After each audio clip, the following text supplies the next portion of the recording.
총선에서 참패한 미래통합당이 연일 토론회를 열어서 패배 원인을 진단하고 당이 나아가야 할 길을 찾고 있습니다. 패인 분석 중요하지요. 그렇다고 또 언제까지나 분석만 하고 있을 수는 없을 텐데요.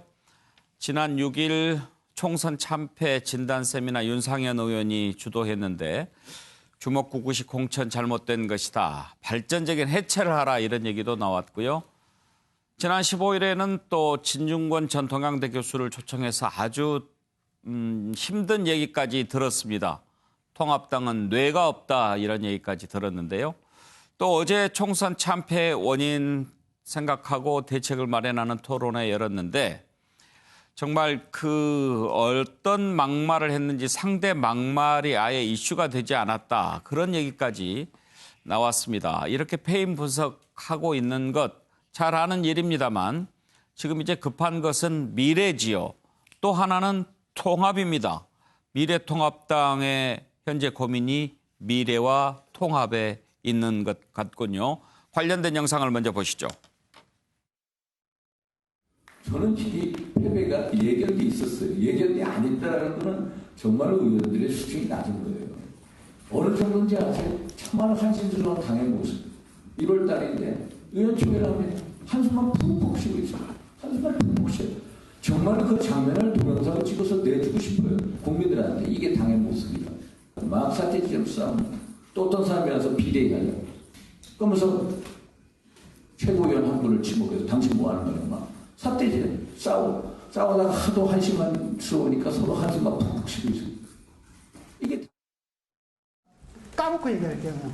통합당에는 그냥 뇌가 없어요. 브레인이 없습니다. 우리 사회가 굉장히 많이 달라졌기 때문에 옛날에 아무렇지도 않았던 발언들이 이제는 문제가 돼요. 그런데 굉장히 민감해졌거든요. 이번에 선거도 계속 막말이었죠. 막말. 옳다 그러죠. 그게 왜 잘못됐는지도 모른다는 겁니다. 그래서 이게 사회과학적인 인식과 쉽게 말하면 과학적인 인식과 윤리적인 의식에서 현대성들을 좀 회복할 필요가 있는 것 같고요. 김대호 관악갑에 출마한 후보 그리고 차명진 후보의 이 막말 파동이 결국은 중도층의 흐름을 완전히 바꿔놨다라고 볼 수가 있는 것이고요. 막말이라는 부분에 대해서 프레임 설정 부분에 대해서 굉장히 저는 사실 굉장히 아쉽습니다. 상대 진영의 막말은 비교할 수 없을 정도로 우리는 막말이 아니었거든요. 상대적으로. 도대체 김대호 후보님이 무슨 막말을 했는지 저는 이해가 안 됐습니다. 그 부분은 솔직하게. 잘못된 거라고 얘기를 하시되 그 취지라든지 그 전후 맥락 그 부분도 같이 이렇게 집중적으로 온 당력을 쏟아서 이렇게 국민들 공감할 수 있는 부분이 있었다면은 이종인 연구위원 발언을 들어보면 제가 이거 설명을 잘못한 것 같기도 하군요. 아무튼 서정욱 변호사 이런저런 지적도 나오고 분석도 나오고 그랬는데 어떤 부분이 가장 마음에 와닿습니까? 그런데 그 당내 분석은요. 전부 원인을 좀 잘못 저는 짚는 것 같아요. 외부에서는 이제 김영준 교수나 외부에서는 이게 제대로 좀 짚는 것 같아요.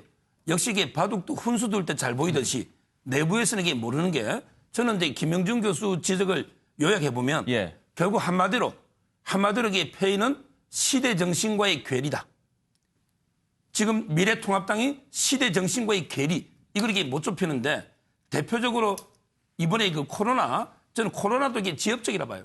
코로나에도 이게 얼마든지 야당이 더 좋은 대안을 먼저 낼 수 있었거든요. 그렇다면 이게 뭐 재난 기본소득이든 이런 이제 그 소득 있잖아요. 이런 부분들 이게 황교안 대표는 그냥 이게 따라가듯이 저쪽에 100만 원 주니까 우리는 이게 1인당 50만 원, 200만 원 이렇게 어떤 철학이나 소신 없이 끌려갔단 말이에요. 따라서 저는 먼저 선제적으로 왜 이걸 못 치고 나갔느냐. 또는 지금 이게 전국민 실업보험도 마찬가지입니다. 그리고 이제 저는 비정규직의 정규직화도 아쉬워요. 왜냐하면 민주노총을 저희가 보수가 견제한다면 그럼 이게 비정규직을 보호해서 우리 이게 다 정규직화 시켜주자. 이게 문재인 대통령의 1호 공약입니다. 그런데 왜 이걸 보수가 이런 이게 아젠다를 뺏깁니까? 항상 이게 시대의 대개혁은 보수가 주도한 게 많아요. 옛날에 비스마르크 시대부터. 따라서 저는 이런 되게 시대 변화 양극화 정말 이게 이런 걸 해소하기 위해서 과연 이게 보수가 좀 더 국민과의 거리를 좁혀 나가는 이런 이게 노력이 정말 부족했다. 이게 가장 근본 원인 아닌가? 이렇게 대책을 짚어야만 원인을 잘 짚어야 대책이 나오잖아요. 지금 이게 선거 부정을 했다든지 뭐 코로나 다 이게 핑계면 된다면 그럼 이게 다음에 선거 없을 때 코로나 없으면 이깁니까?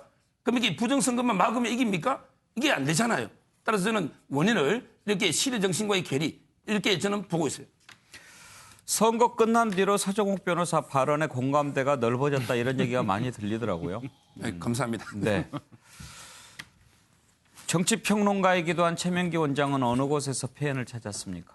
저는 일단 상품에서 이게 기업이라고 생각하게 되면은 우리가 다른 회사가 이런 물건을 만들어서 팔면 우리도 그거하고 비슷한 물건을 만들어 팔아야 되는 거거든요.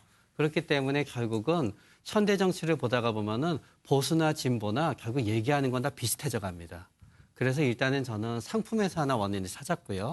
또 두 번째는 어떤 상품이 있더라도 그 상품을 얘기하는 품질이 있어야 되는 건데 그 정책에 뭔가 품질이 떨어지면 아무리 좋은 시장이 있더라도 상품은 팔리지 않습니다. 예. 마지막으로는 인력에 해당되는 부분이 있는데 선거 때 되면은 다들 국회의원이 되기 위해서는 공천을 바라고 위에서는 많은 분들이 있게 되는데요. 밑에서 실제로 일하는 당원들이라든가 그런 사람들이 경쟁을 통해서 올라오게 되는 좋은 인력들이 있어야 되는 거거든요. 그런 점에서 장기적으로 볼 때 실제로 띄워줄 수 있는 실행력 있는 인원들이 들어오지 않는다고 생각해요. 그래서 그런 부분에 있어서 정치는 다르긴 하지만 만약에 우리 민주통합당이 하나의 기업이라면 우리는 어떻게 할까? 우리가 회사라면 어떻게 할까? 우리가 대기업이라면 어떻게 할까 해서 한번 기업을 벤치마킹할 필요가 있다고 저는 생각이 돼요.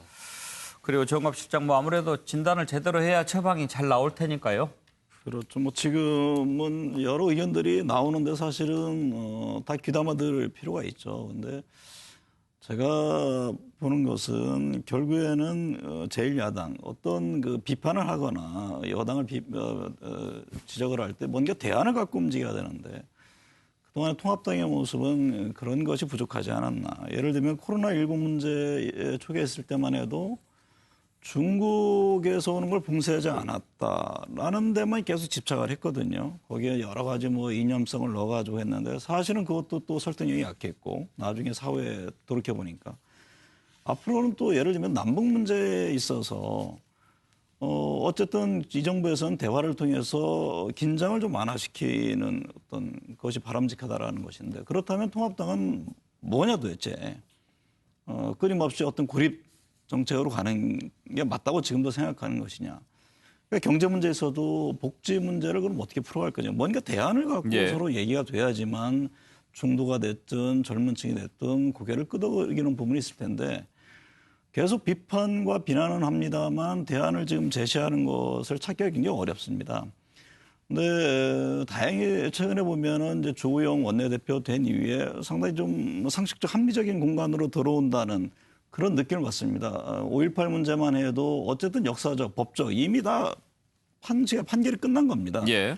그 문제를 끊임없이 어떤 이해가 안 되는 공간으로 끌고 가려는 모습이라든가 그 부분에 대해서 단호하게 좀 선을 긋는 이런 것들은 저는 굉장히 좀 전향적이라고 봅니다. 그리고 또 노무현 전 대통령 추도식에 참가를 하겠다는 그런 입장이라든가 뭔가 통합을 하면서 함께 움직이면서 대안을 또 변화하는 모습 이런 것들이 좀 더 적극적으로 전개됐을 때 국민들은 통합당이 뭔가 변하고 있구나 이렇게 좀 인식이 될 수 있지 않나 그런 생각을 해봅니다. 예. 자 이렇게 패인 분석을 여러 가지로 들어봤는데 뭐 다양한 분석이 나왔죠. 나올 수 있고요. 그런데 김영주 의원, 여의도 연구원의 이종인 수석 연구위원 여러 가지 뭐 이유를 대면서도 막말은 또 인정하지 않는 발언을 하네요. 네. 뭐 실제적으로 김대호 씨가 제 친구기도 합니다만 세대 비하 발언을 하는 것은 사실은 제가 느끼는 것은 김대호 씨가 말하자면 미래통합당에서 좀 뭐 이런 표현이 좀 적절하지 않습니다만은 좀 지식인인 척하기 위해서 여러 가지 이번 세대의 흐름들이 이렇다라는 것을 얘기하는 과정에서 있었던 일이고 그것의 막말이라고 보기는 어렵다라고 하는 것이 큰 틀의 텍스트를 전체를 이해하면 이해될 수 있는 부분이에요. 그렇지만 사실은 그동안의 노인표만 발언이든 이런 것이 원래의 취지대로 이해하면 이해될 수 있는 부분이 다 있었어요. 그렇죠. 예. 예를 들면 젊은 기자들끼리 만났을 때 정동영 의장이 야 우리 너희들 이제 갔어. 우리 젊은이들이 제일이야. 정치인은 시시각각 그런 얘기를 많이 합니다. 그걸 다 언론에서 하면 다 문제가 되죠. 다 속상한 얘기가 되는데 그것보다는 저는 근본적으로 보면 지금 저수지의 물고기가 떼죽음을 당했다. 지금 저 분석은 뭐냐 하면 그것이 막말이든 아니든 그게 중요한 게 아니라 물고기 배를 째고 있어요. 공학적 구조가 아닙니다. 근본적인 것은 수질의 문제를 생각해야 돼요. 왜 떼죽음을 당했느냐. 물고기 배를 짤 것이 아니라 그 물이 무슨 물이었느냐를 수질 검사하는 보다 구조적이고 깊이 있고 정말 미래통합당의 기본적인 당원의 문화, 정당의 문화, 구조 이런 것으로 가지 않으면은 답이 없다. 막말을 했냐 안 했냐, 언론이 비협조적이다. 그것이 무슨 대안을 우리가 만들어낼 수 있습니까? 사실 그런 면에서 21세기에 말하자면 국민들의 흐름, 심리 이런 것까지 포함되는 세련된 보수의 어떤 새로운 형식과 질서 또 리더십이 필요하다고 보여지는 겁니다. 김한규 변호사께서는 미래통합당에 어떤 얘기를 해주고 싶습니까? 네, 딱 하나만 말씀드리겠는데 앞서서 다 좋은 말씀 많이 해주셔가지고요.